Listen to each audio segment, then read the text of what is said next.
My name is Elizabeth Ryan, and I'm a graduate from the Mechanical Engineering Technology program at STCC. During those 2 years, I learned skills necessary to start my career as a manufacturing engineer.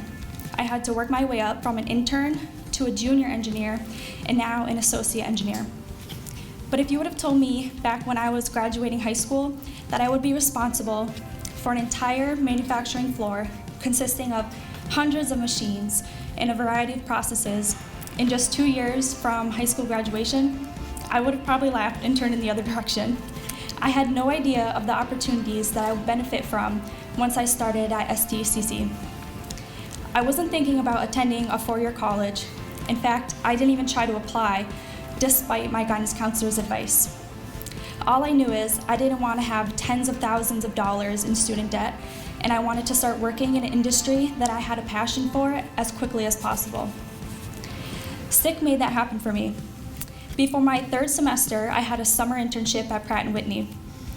That taught me so many important lessons about design and manufacturing. I wake up every day with different challenges to face, processes to optimize, prototypes to make, and production to keep running. But this fast-paced environment is what gets me out of bed at 4:30 in the morning to go back to work. It's been just about 4 years now since I started at STCC, and I have accomplished so much.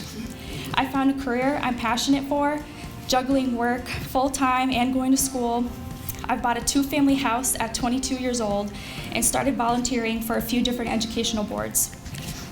I left STIC with no student debt, skills that allowed me to develop my career in manufacturing, and a passion for education in which I use to inspire other students in high school and college to continue their hard work and dedication, because those sleepless nights, that 3rd cup of coffee, and hours in the study lab will pay off.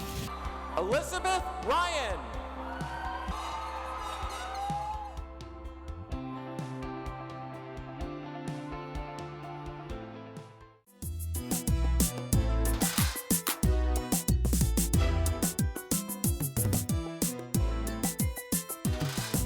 Springfield Technical Community College, STCC.